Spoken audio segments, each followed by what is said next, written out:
Alléluia. Je te dis merci encore, Père, pour tous tes bienfaits. Alléluia. L'amour triomphe toujours.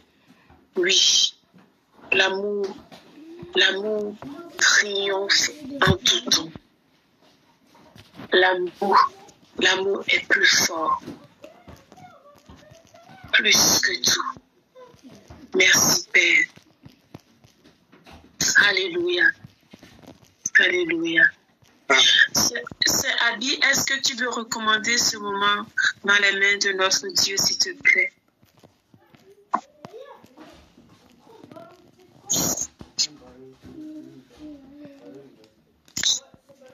Elle n'a pas entendu la sœur Abigail quelque part. On va laisser donc le frère Samuel recommander. Ah, c'est bon. Ok. Désolée. Bonsoir à tous. Bonsoir, sister. Bonsoir. Bonsoir. Merci Seigneur pour ta bonté. Merci Seigneur mon Dieu pour ta fidélité. Te remercions Seigneur mon Dieu parce que tu es bon Seigneur mon Dieu. Oh, nous te bénissons Seigneur mon Dieu parce qu'aujourd'hui encore Seigneur mon Dieu, tu nous as montré Seigneur mon Dieu ta grandeur. Reçois la gloire, reçois l'honneur encore ce soir Seigneur mon Dieu. Seigneur, alors que Seigneur mon Dieu, nous venons devant toi. Alors que Seigneur mon Dieu, nous venons voir le maître. Nous venons voir le roi des rois.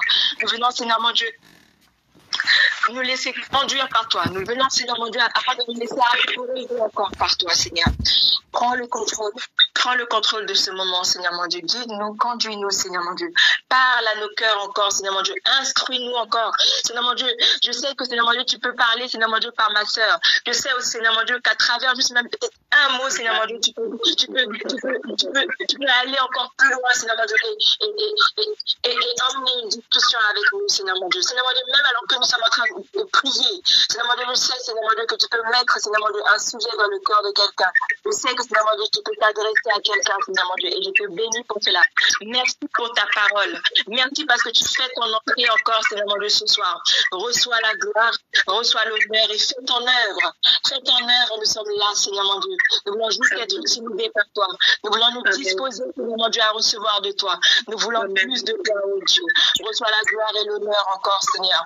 Au nom de Jésus. Au nom de Jésus. Amen. Amen. Amen. Amen. Amen. Ouais. Je voulais juste nous entretenir sur l'importance de veiller les uns sur les autres. On va prendre donc 1 Corinthiens 12 à partir donc du verset 12. Je vais lire rapidement parce que ça risque d'être un peu long. Il dit, car comme le corps est un et a plusieurs membres, et comme tous les membres du corps, malgré leur nom, ne forment qu'un seul corps, ainsi en est-il de Christ. Nous avons tous été en effet baptisés dans un seul esprit pour former un seul corps, soit juif, soit grec, soit esclave, soit libre, et nous avons été abreuvés d'un seul esprit. Ainsi, le corps n'est pas un seul membre, mais il est formé de plusieurs membres. Si le pied disait, parce que je ne suis pas une main, je ne suis pas du corps, ne serait-il pas corps pour cela?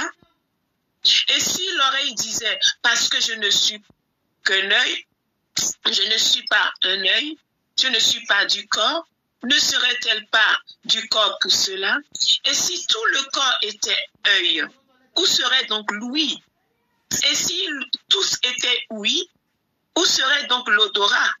Mais Dieu a placé chaque membre comme il a voulu dans le corps. Si tous étaient un seul membre, où serait donc le corps? Maintenant donc, il y a plusieurs membres, mais un seul corps. L'œil ne peut pas dire à la main, je n'ai pas besoin de toi. Ni la tête dit aux pieds, je n'ai pas besoin de vous. Mais bien plus, les membres du corps qui paraissent les plus faibles sont nécessaires. Et si nous estimons être le moins honorable, et ceux que nous estimons être le moins honorable du corps, nous les entourons d'un plus grand honneur. Ainsi, nos membres les moins honnêtes reçoivent encore plus d'honneur, tandis que ceux qui sont honnêtes n'en ont pas besoin. Dieu a disposé le corps de manière à donner plus d'honneur à ceux qui en manquaient, afin qu'il n'y ait pas de division dans le corps, mais que les membres aient également soin les uns des autres. Ainsi, si un membre souffre, tous les autres membres souffrent avec lui. Et si un membre est honoré, tous les autres membres se réjouissent avec lui. Vous êtes le corps du Christ et vous êtes ses membres, chacun pour sa part. Amen. Amen, amen. Nous sommes membres les uns des autres. Et pourquoi donc devons-nous prendre soin les uns des autres? On vient de lire ce que Paul a décrit. Et pour ceux qui travaillent dans le milieu hospitalier, vraiment, on est en plein dedans. Et j'aime vraiment parler de ça parce que je le vis tous les jours et je le vois tous les jours. Tu vois quelqu'un venir, il a juste l'œil qui est un peu rouge, inflammatoire. Mais il va te dire, j'ai mal dormi. Il va te dire, oh, je n'ai pas envie de manger. Il va te dire que, en fait, tout son corps lui fait mal. C'est-à-dire qu'il a envie simplement, peut-être, de s'asseoir et que tu lui mettes quelque chose sur cet œil-là pour que tout son corps soit apaisé. Mais quand on regarde bien, c'est juste l'œil qui souffre. Mais pourquoi est-ce que tout son corps est mal et cette personne a du mal à dormir? Cette personne peut te dire que je sens comme si mon cœur bat dans mon œil. Je sens le battement de mon cœur dans mon œil. Parce que tout est lié au fait. Quelqu'un va te dire, j'ai une rage de dents. Et tu lui places le meilleur repas devant lui. Il va te dire qu'il n'a pas envie de manger. Pourquoi? Parce qu'une petite dent, le gars, il perd l'appétit. Vous voyez? Donc, même les membres qui sont les plus insignifiants sont importants. Et vraiment, l'analogie, le parallèle du corps humain avec le corps du Christ est tellement magnifique. Magnifique. Pourquoi est-ce que je veux nous encourager et nous exhorter par rapport à cela? Nous sommes tous ici et nous sommes en train donc de jouir de la grâce de Dieu et ça coule au milieu de nous. Pourquoi? Parce que il y a quelque chose, il y a une bonne circulation du mouvement de l'esprit. Maintenant, je vais vous dire quelque chose. Regardez ce que Hébreux 12, verset 15 dit. Hébreux 12, le verset 15. Avant même le verset 15, c'est le verset 12 que j'aime bien. Il disait que nous devons rechercher la paix avec tous. Hébreux 12, verset 14. Il dit, recherchez la paix avec tous et la sanctification, sans laquelle personne ne verra le Seigneur. Et il continue. Comme si les deux versets se complètent. Il dit, veillez à ce que nul ne se prive de la grâce de Dieu,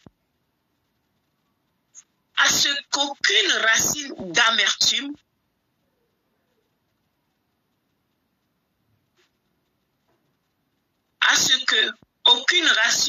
d'amertume poussant des rejetons ne produise du trouble et que plusieurs n'en soient infectés. J'ai dit what? Comment ça? Quel est le rapport entre le fait de se priver de la grâce de Dieu avec l'histoire de l'amertume. Vous savez, le prophète a dit la dernière fois, la grâce que tu n'honores pas, l'onction que tu n'honores pas, tu ne reconnais pas, tu ne peux pas en jouir. Ça, c'est clair, c'est net. Pourquoi? Parce que, comme tu as déjà une dent contre la personne qui porte cette onction-là, même quand Dieu viendra le prendre pour rendre ministère, étant donné que ton cœur est déjà fermé par rapport au vase utilisé, c'est difficile que le courant passe, c'est difficile que l'onction puisse passer. Tu vois, ça dit que c'est compliqué quand il y a de l'amertume dans le cœur de voir la grâce de Dieu dans le frère, dans la peur. Pourtant, quand on a lu 1 Corinthiens 12, la Bible dit que Dieu a disposé chacun comme il a voulu, afin que nous puissions jouir des grâces des uns et des autres. Et on a vu que si j'ai envie de boire, par exemple, de l'eau, et c'est mon désir dans mon cœur, mon œil ne peut pas aller me donner de l'eau à boire si ma main ne prend pas le verre, si ma main refuse de ramener l'eau à ma bouche, bien que je vois l'eau à côté, si ma main refuse de prendre de l'eau et de me servir, je mourrai de soif. Donc, chacun de nous, nous sommes importants dans le corps.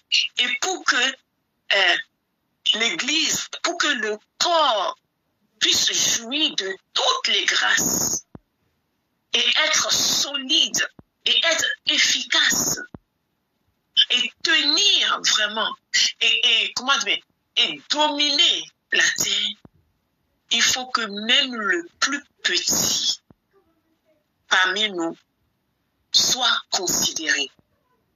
Parce que là où il y a de l'honneur, la grâce coule. L'onction peut facilement circuler. C'est pour ça que on va voir que dans Psaume 133, si ma mémoire est bonne, la Bible dit que qu'il est doux, il est agréable pour des frères de demeurer unis. Pas juste demeurer, mais demeurer unis. Il dit que c'est comme la rosée qui coule de l'Hermon.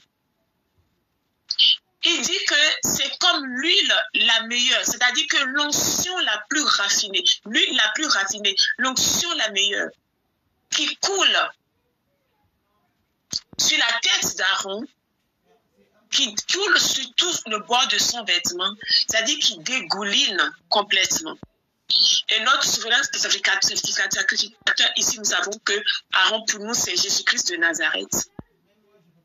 Et il dit une chose que j'aime beaucoup, il dit, c'est là, c'est-à-dire que c'est à cet endroit, là où il y a l'unité du corps, là où il y a l'honneur, là où il n'y a pas de mépris, là où chacun considère le divin dans son frère, dans sa sœur.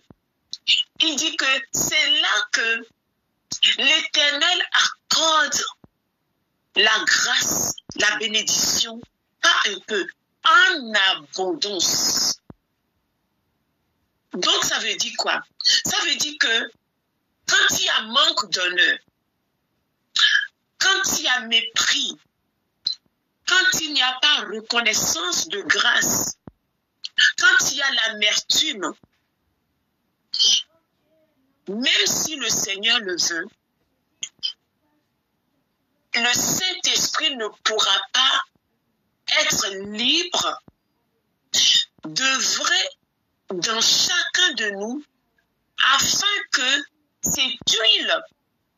cette abondance d'huile puisse couler. Parce que si on continuait dans le chapitre 12 de 1 Corinthiens qu'on a lu, il a fait mention donc des 5 ministères qui sont placés pour le perfectionnement des saints en vue de l'œuvre du ministère. Donc, ça veut dire quoi? Ça veut dire que pour que tu deviennes, pour que tu puisses être capable d'exercer ton ministère, il faut que tu sois perfectionné et que tu sois travaillé, que tu sois nourri par ces 5 ministères,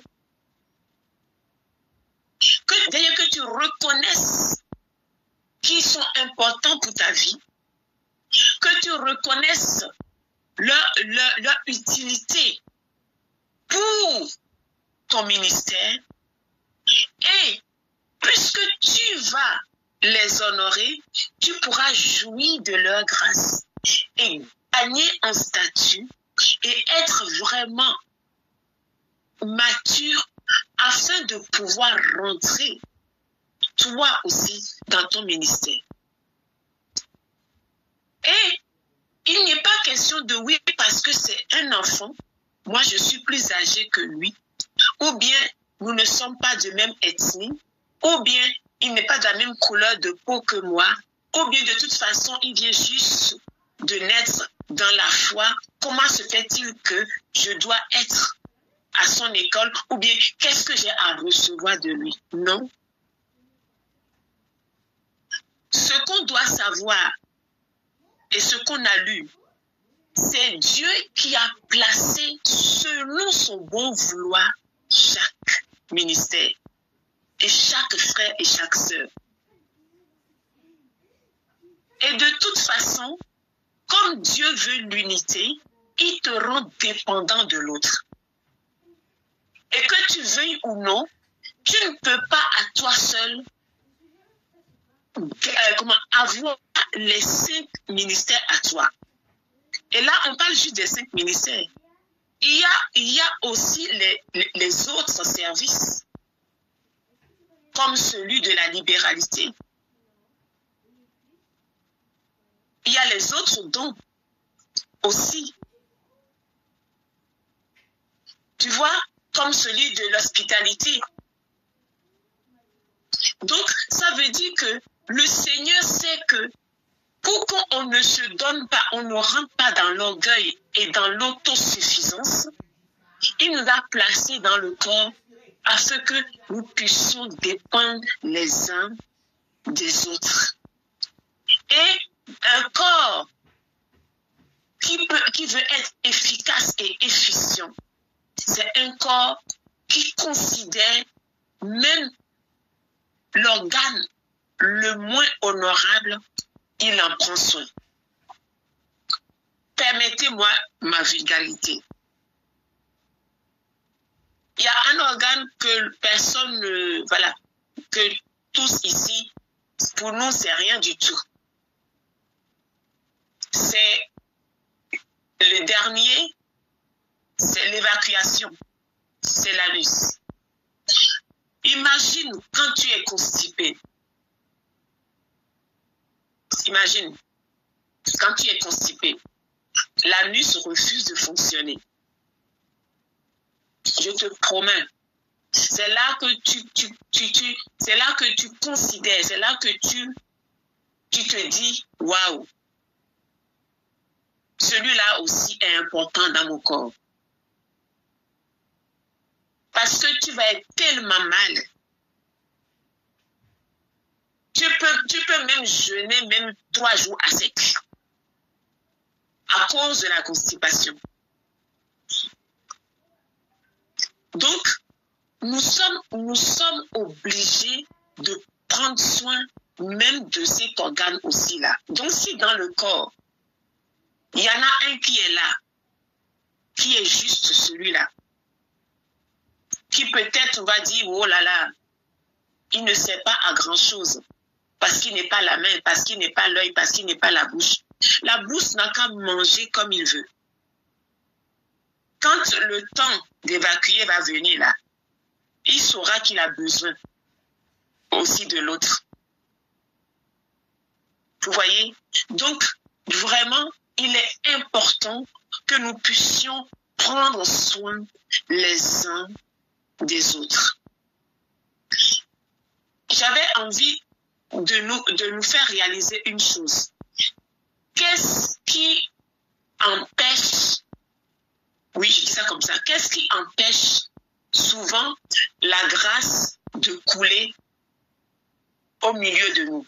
Ou bien, qu'est-ce qui fait que des fois, on a du mal, ou bien l'ennemi facilement se joue de nous? Quand, par exemple, le Seigneur, quand il y a un corps, quand il y a un groupe quelque part, quand on regarde bien, le Seigneur pourvoit toujours pour tout ce qu'il faut. Il pourvoit toujours. Au milieu de nous, le Seigneur peut mettre des yeux.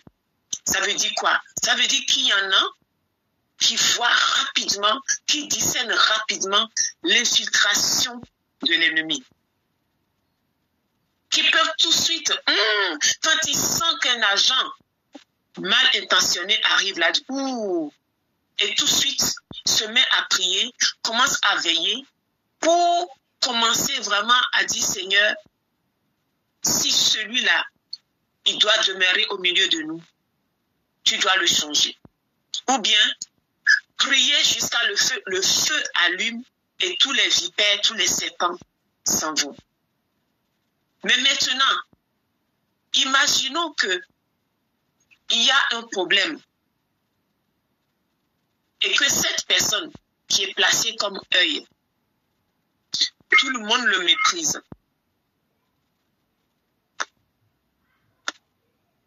Tout le monde le méprise. Personne ne veut le considérer ou ne veut l'honorer.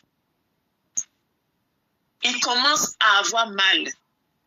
Il commence à se sentir isolé. Il commence à se sentir désapprécié. La grâce ne peut plus se manifester comme il faut. Vous voyez? C'est pour ça que Hébreu dit de veiller à ce que nul ne se prive de la grâce. C'est-à-dire que si tu ne fais pas attention, si je suis le don de Dieu pour toi, Dieu a déposé des choses en moi pour toi. Mais pour que tu puisses en jouir, même si ma tête ne te plaît pas, même si ma voix ne te plaît pas, même si ma couleur de peau ne te convient pas, tu es obligé de m'accepter comme je suis pour pouvoir jouir de cette grâce. Sinon, tu vas te priver de cette grâce que je porte. Si l'amertume est dans ton cœur parce que je viens d'une tribu avec laquelle tu as eu des soucis, ben, du coup, tu vas te priver de la grâce de Dieu en moi. Et ce que Dieu veut faire, ou Dieu veut te communiquer de plus, pour que tu puisses être perfectionné, ou que tu puisses être béni, ben, tu vas t'en priver. Pourquoi? Parce que il y a des choses dans ton cœur qui met comme une barrière. Vous voyez? Je vais prendre l'action du Saint-Esprit comme la circulation du sang dans le corps. Vous savez, dans le jargon médical, il y a ce qu'on appelle les phlébites. Les phlébites, c'est les caillots de sang qui viennent boucher les artères ou les veines. Et on a dit que les fluides, le liquide sanguin, c'est comme le mouvement de l'esprit dans le corps, n'est-ce pas? Voyez ce qui se passe. Quand il y a ce qu'on appelle phlébite, donc caillot de sang, qui bouche une veine ou un artère. L'organe, la localisation de cette phlébite-là commence à endommager l'organe qui est là. C'est-à-dire que si, par exemple, si c'est là, souvent c'est au niveau des extrémités. Si c'est la jambe gauche, par exemple, si c'est à ce niveau qui a eu phlébite, le pied va commencer à manquer de sang. Les mollets vont commencer à gonfler. Il va commencer à avoir des rougeurs. Tu vas commencer à avoir du mal à marcher. Petit à petit, si on ne fait pas attention, on risque de te couper la jambe d'ici là. Surtout quand c'est au niveau des artères. Au niveau des veines encore, ça peut aller. Mais au niveau des artères, alors là, c'est mortel. Donc, qu'est-ce qu'on fait? On va rapidement trouver les moyens pour déboucher, c'est-à-dire que pour diluer rapidement ce caillot de sang afin de drainer à nouveau, de réaligner la circulation sanguine. Parce que pourquoi? Quand il n'y a plus de circulation, il n'y a plus de sang donné, c'est-à-dire qu'il n'y a plus de vie qui va dans cet organe-là. Cet organe a été, il est toujours dans le corps, mais c'est comme s'il a été privé de la vie de l'esprit. Puisqu'on a dit que, par analogie, on est en train de parler du sang comme le mouvement de l'esprit, comme les vagues, comme les grâces qui circulent dans le corps. Donc la personne qui par cause d'amertume, par le non-pardon, par des disputes, à cause du déshonneur, du mépris, s'est coupé ou a été coupé ou mis à l'écart, il va commencer petit à petit à manquer d'oxygène, à manquer de nutriments, à manquer de tout ce dont le corps pouvait de tout ce que le corps pouvait lui apporter pour que sa vie continue. Et petit à petit, on va voir problème sur problème. Vous voyez? Et moi, j'aime dire ici que, comment on appelle, le fluidifiant, la chose qui peut casser ce caillot de sang, la chose qui peut diluer, permettre que ce caillot se résorbe et que la circulation soit rétablie, c'est l'amour. Pourquoi? Parce que 1 Corinthiens 13 dit, l'amour pardonne tout. L'amour croit tout. L'amour ne échoue jamais. C'est par amour que tu décides que quel que soit ce que le frère ou la sœur t'a fait ou te fera, par amour, à cause de l'œuvre achevée de Christ, à cause de ce que Jésus a porté lui-même, tout. Quand tu considères ce que le Seigneur a fait, à ce que l'autre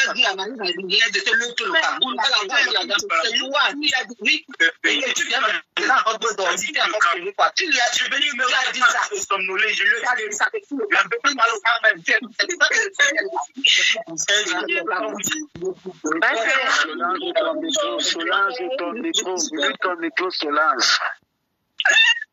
Amen. Donc, tu vois, si tu regardes Jésus à la croix et que tu vois que Jésus est mort pour celui-là aussi, et que tu décides que tu ne veux pas que, à cause de toi, ce frère, cette sœur se prive de la grâce du corps. Quel que soit ce qui t'a fait ou ce qui te fera, tu décides que par amour, tu pardonnes pour que ce ne soit pas à cause de toi qu'il y ait de l'amertume qui, poussant de rejetons, infecte, amène de l'infection dans le corps. Je vous promets, si chacun de nous, on raisonne comme ça et on décide que, en tout cas, si Satan, l'ennemi, cherche une porte d'entrée, ce ne sera pas moi. Je vous assure, l'Église de Christ sera tellement puissante. Tellement puissante. Vous voyez, parce qu'on a tout pour régner, on a tout pour dominer. Jésus nous a montré l'exemple. Qu'est-ce qu'il n'a pas eu? On l'a même traité de Belzébul. Je te dis que quand je réfléchis à la croix, je me dis, hey, ça se trouve même que parmi les gens qu'il a guéris là, il y en a qui étaient là en disant, crucifiez-le. On préfère que tu nous donnes Barabbas. Les gens qu'il a nourris, je suis sûr qu'il y en avait parmi eux qui disaient, de toute façon, il n'a qu'à mourir simplement. Mais pourtant, il a dit, Père, pardonne-leur, ils ne savent pas ce qu'ils font. Est-ce que toi et moi, quand il y a eu un problème, quand il y a un souci, quand il y a une manifestation, quelque chose qui peut toucher notre affect, nos émotions, est-ce qu'on peut penser à notre Seigneur et dire, Père, pardonne, je pardonne. Car mon frère, ma soeur ne sait pas ce qu'il fait. Parce que s'il savait ce qu'il faisait, s'il savait quelle douleur, s'il savait quelle porte il ouvrait à Satan par ses agissements, s'il savait réellement quelle perte. Parce qu'une maison divisée contre elle-même ne peut subsister. Si seulement il savait. Et toi, comme la Bible dit, l'amour couvre une multitude de fautes. Tu décides d'être ce fluidifiant, ce bâtisseur, cet enfant de paix pour manifester, pour venir avec l'amour de Dieu, étouffer ce feu que l'ennemi veut allumer. Une chose est sûre, une réponse douce calme la fureur. C'est clair. Quand moi je vous dis, des fois quand je monte en mayonnaise et que je rencontre mon mari qui me dit, ah chérie, toi aussi, est-ce que tu sais que je t'aime beaucoup? Je t'aime quand tu es très douce. Alors là, franchement, je suis désarmée. Je me dis, ah, c'est pas possible. C'est pas ce que j'ai prévu. Je m'attendais à ce qu'il me rajoute un et je vais en rajouter 10. Parce que nous, les femmes, on est comme ça. Nous, les femmes, nous sommes des incubatrices. Quand tu donnes un mot à une femme, elle va te donner une phrase. Quand tu lui donnes une phrase, elle te donne un paragraphe. Quand tu ramènes un paragraphe, elle va te donner un livre. On est comme ça, c'est comme ça que Dieu nous a fait. Pardonnez-nous simplement. Parce que le jour où tu comprends une femme, tu es devenue Dieu toi-même. Un être bizarre, mystérieux comme ça. C'est comme ça. Mais la Bible dit que la femme vertueuse, elle bâtit sa maison. Nous sommes l'épouse, la femme de Jésus-Christ. Homme ou femme, nous sommes l'épouse de Christ. Nous devons bâtir cette maison de Dieu pour que le Saint-Esprit ait vraiment comment dire, qu'il soit libre de se mouvoir au milieu de nous comme il veut. Quand il prendra ton frère pour parler, qu'il n'y ait pas déjà des idées, des pensées arrêtées en disant est-ce que Dieu peut réellement utiliser celui-là? Non, parce que quand je vois sa tête ronde là, non, je pense qu'il n'est pas digne. Du coup, on se prive de la grâce. Alors que quand on considère l'autre comme étant au-dessus de nous, à cause de l'humilité qui est manifestée, le Seigneur déverse sa grâce. Le Saint-Esprit est libre. Et on reçoit, comme on a le cœur ouvert, on reçoit tout simplement. Et ça coule, et ça flotte, ça coule librement. Et moi, j'aime ça. Vous voyez? Donc, franchement, j'aimerais qu'on puisse dire merci à Jésus ce soir pour le modèle qu'il est pour nous. Merci à Jésus parce que c'est lui qui, par son sang, a racheté pour Dieu des hommes de toute tribu. Il pouvait dire c'est qui ces gens-là? Je n'ai pas besoin. Ils ne sont pas dignes. Je m'arrêtais juste sur ceux de ma maison. Mais il a dit, le banquet est là. Allez chercher les estropiés. Allez chercher ceux-là que je vais considérer. Allez simplement dans les rues, dans les quartiers, partout. Ramenez-les pour que ma maison soit remplie. Et nous voici, toi et moi. Nous étions sans loi.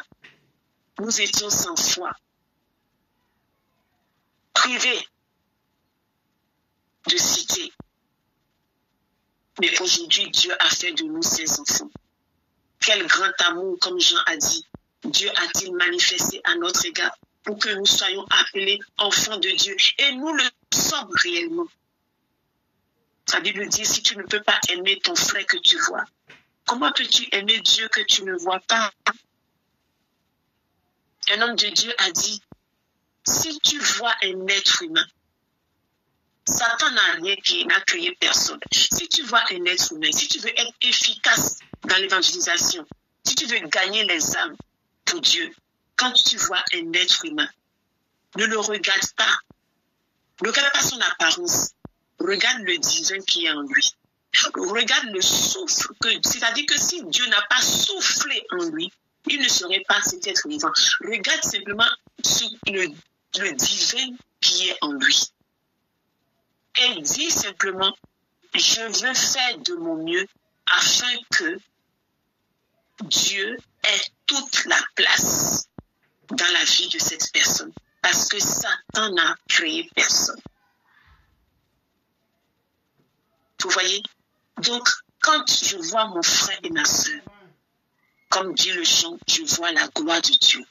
Je vois Dieu en lui. Et quel que soit ce qu'il peut manifester, je dis, Seigneur, ta grâce. Fais tout pour que celui-ci ne se prive pas de la grâce de Dieu. Je veux être la personne qui encourage, qui va l'aider à se reconnecter à lui-même. Parce que si tu sais qui tu es réellement, tu ne vas pas aller te rouler dans la boue dans laquelle Jésus t'a sorti. Voilà. Que Dieu vraiment nous vienne en aide, que nous soyons gardiens les uns des autres, que nous ne parlons pas comme Caïn. Suis-je le gardien de mon frère? Si tu es le gardien de ton frère, pourquoi? Parce que tu es dans le même corps que lui.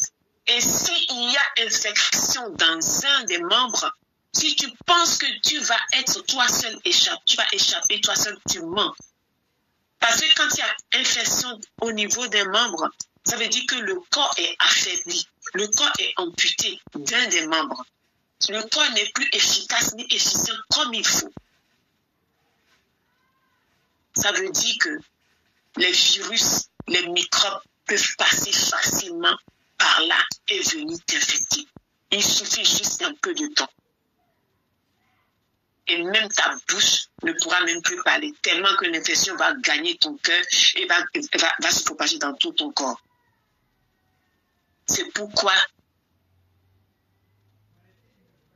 j'aimerais vraiment qu'on puisse prier, que le Seigneur nous aide à avoir soin et à veiller les uns sur les autres.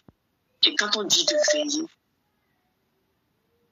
mon bien-aimé, ma bien-aimée, quand je veille sur toi, je suis comme gardien. Si Dieu me révèle des choses, je suis obligée de te le dire.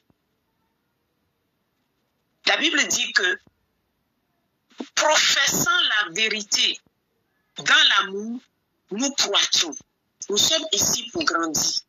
Sur ce forum, on a dit plus de profondeur. Qui dit profondeur dit enracinement. Et quand tu es bien enraciné, tu deviens un arbre bien solide. Et tu commences maintenant à étendre tes cordages. Tu commences à pousser des branches.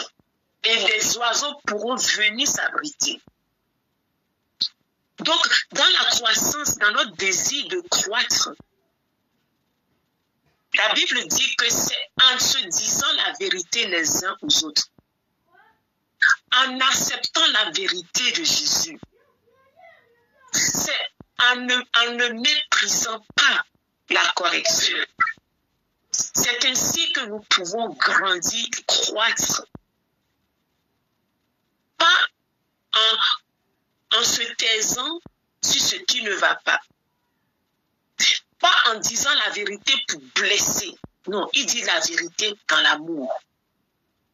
La vérité dans l'amour nous fait croître. Voilà. Que le Seigneur nous aide.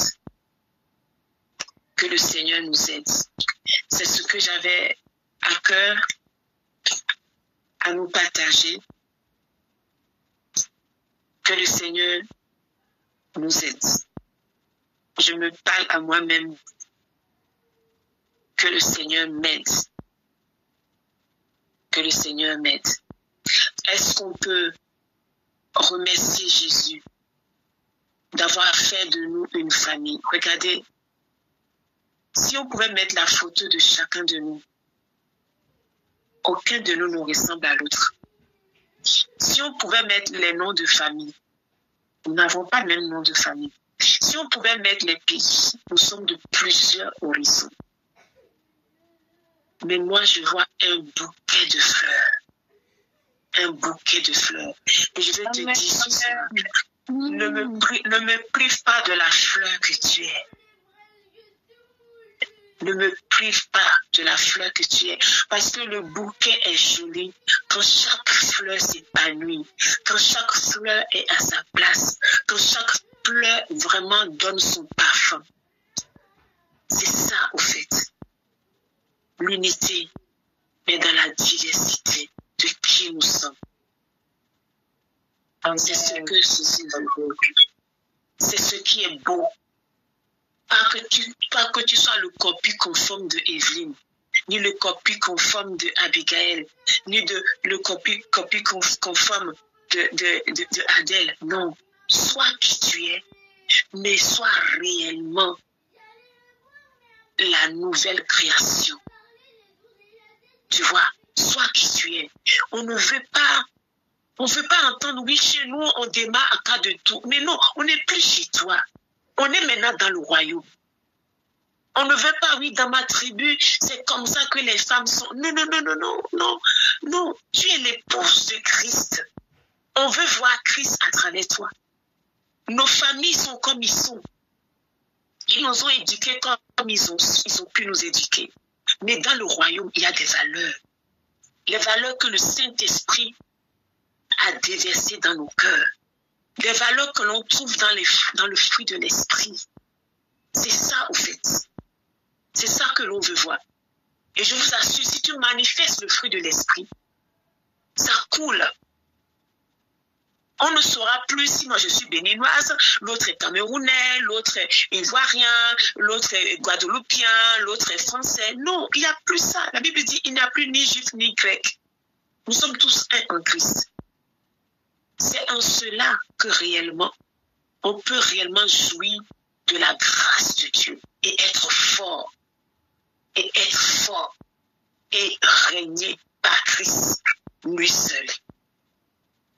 Bénissons notre Seigneur d'avoir fait de nous une famille. Père, nous voulons te dire merci. Alléluia. Merci parce que tu as voulu des enfants. Et tu as donné Jésus. Il a fait de nous tes enfants. De toute tribu, de toute nation, de tout peuple. Et nous voici, Seigneur. Nous formons le corps et il est la tête. Père, je prie que le sacrifice de Jésus ne soit pas vain. Père, je prie que ce que Jésus veut, que son corps, comme il désire que son corps soit uni, que cela soit ainsi. Que sa prière dans Jean 17, que nous soyons vraiment un, comme toi. Tu es un avec lui et le Saint-Esprit. Père, je demande cette faveur sur nos vies. Et je te remercie parce que tu l'as déjà fait. Tu l'as fait et nous voulons le manifester. Nous voulons nous laisser travailler. Nous voulons nous laisser modeler afin que l'épouse de Christ soit sans tache, sans ride, ni rien de semblable. Mais une épouse dans la gloire. Une épouse dans la gloire. Que ta gloire resplendisse par nos vies. Quand les hommes nous voient vivre, quand je dis mon frère, ma soeur, je se dis waouh, on veut faire partie de votre famille, la famille de Dieu. Amen. Amen. Amen. Amen. Prions aussi pour que le Seigneur répande encore son amour en abondance dans nos cœurs. Afin que, comme j'ai dit tout à l'heure, s'il y avait des choses, si je dis s'il y avait, nos mains ne devaient pas y en avoir, s'il y avait des choses difficiles, que nous puissions regarder à la croix de Jésus et dire, Seigneur, toi tu as porté ça. Toi, innocent, tu as pu pardonner, je vais aussi pardonner ça. Donne-moi la force de pardonner. Et que si d'aventure, un jour peut-être, quelqu'un par inadvertance me marchait sur les pieds, que je puisse pardonner et que l'amour soit sans hypocrisie. Demandons cette grâce. Parce que la Bible dit que quand le Saint-Esprit vient dans nos cœurs, ce n'est pas les dons simplement qu'il nous donne. Il répand l'amour de Dieu. Il tapisse le fond de nos cœurs par l'amour de Dieu. C'est ça. Parce qu'il sait que le don manifesté sans amour n'est que cymbale qui résonne. Vous voyez? Donc la première chose que le Saint-Esprit fait quand il rentre dans nos cœurs, c'est de répandre l'amour de Dieu en nous. Afin que les dons et les grâces puissent avoir comme fondement l'amour de Dieu. Afin que cela puisse produire son fruit. Vous vous rendez compte? Les prophéties, l'onction, la dimension dans lequel le Seigneur amène ou a amené déjà notre Père, notre prophète Emmanuel. Ou des fois, je lui dis, écoute, arrête de promener tes yeux partout aussi. S'il n'avait pas l'amour de Dieu, ça peut faire des dégâts. Vous voyez, demandons vraiment, parce que moi, j'aspire à ce don. Toi aussi, tu aspires à cela. Quand il dit, voici le manteau, je relâche le manteau. Mais le manteau se manifestera pleinement quand nos cœurs seront pleinement remplis d'amour, parce que autrement, Dieu ne va pas mettre cette chose dans nos mains. Ça peut faire des dégâts si on a de l'aigreur. Parce que la parole, elle ne retourne pas sans effet une fois que c'est relâché. Tu te rends compte? Si tu as la colère et que tu parles sous onction, c'est compliqué. Donc, demandons au Seigneur qu'il nous remplisse encore de son amour ce soir. Père, je demande que tu tapisses encore mon cœur de l'amour. Je n'ai pas encore aimé, je n'ai pas encore assez d'amour. Père, je veux manifester encore plus d'amour. Je demande encore plus d'amour. Saint-Esprit, remplis-moi plus encore de l'amour de Dieu. L'amour qui croit tout, l'amour qui pardonne tout, l'amour qui n'échoue jamais, l'amour qui espère tout, l'amour qui est au-dessus de tout, l'amour qui surpasse tout. Tu dis que une seule chose demeure, l'amour. Parce que Dieu est amour. Saint-Esprit, qu'au milieu de nous, ton amour circule. Qu'au milieu de nous, que l'ennemi n'ait rien à réclamer. Qu'au milieu de nous, que l'amour de Dieu repousse toutes les tentations, tous les assauts de l'ennemi au nom puissant de Jésus-Christ de Nazareth. Et que là où il y a besoin de pardon, Seigneur, que le pardon soit relâché au nom de Jésus-Christ de Nazareth. Père, merci pour toutes choses. Nous te bénissons et nous te rendons gloire et honneur. Amen, amen et amen. Amen. Amen. Amen. Amen, amen, amen. Merci, ma soeur. Merci à chacun d'avoir écouté. Que le Seigneur nous aide. Vraiment. Merci, Jésus. Ce n'est pas facile. Je n'ai pas choisi mon frère. Je n'ai pas choisi ma soeur. Moi, je suis née d'une famille de 7 enfants, je dirais même 8, parce que papa a fait d'autres enfants aussi. Mais à chaque fois, je reste à la maison, on me ramène simplement une sœur. Maman est partie à l'hôpital. Et voilà, une sœur est arrivée. Je n'ai pas choisi. C'est comme ça dans le Seigneur. Ce n'est pas moi qui ai choisi.